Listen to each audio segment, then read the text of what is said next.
Channel CB breaking news. Channel CB নিউজে আপনাদের স্বাগত জানাচ্ছি। আমি নাজিম হামিদ। বাংলাদেশের বায়ু দূষণ সংকট এই মুহূর্তে একটি জাতীয় জরুরি অবস্থা ছাড়া আর কিছুই নয়। এটি শুধু জনস্বাস্থ্য, অর্থনীতি বা পরিবেশের উপর আক্রমণ নয়, এটি একটি ভয়াবহ সংকট যা প্রতিটি দিন পার হওয়ার সাথে সাথে আরো গভীর হচ্ছে। আর এর সাথে তাল মিলিয়ে আমাদের দেশ ও দেশের মানুষের অবস্থাও খারাপ হচ্ছে।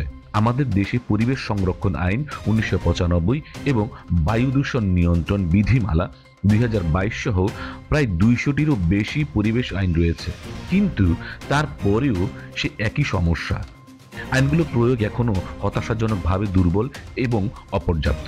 এ বিষয়ে আমরা বাংলাদেশ পরিবেশ আইনবিদ সমিতি বেলার সাথে সম্পূর্ণ একমত, যারা এই সপ্তাহে একটি গণশুনানির আয়োজন করে পরিস্থিতিটির ভয়াবহতা সবার সামনে তুলে ধরেছে।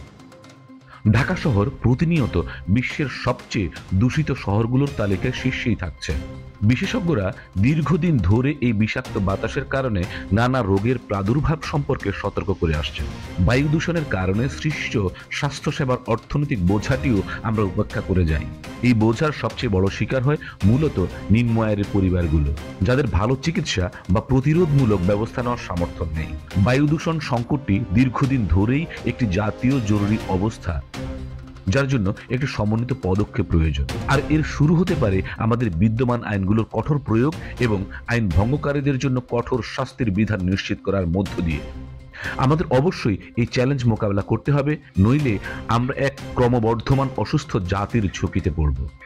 এমন আরো খবরের জন্য চোখ রাখুন আমাদের চ্যানেল সিবি নিউজে। Subscribe now for daily news and updates.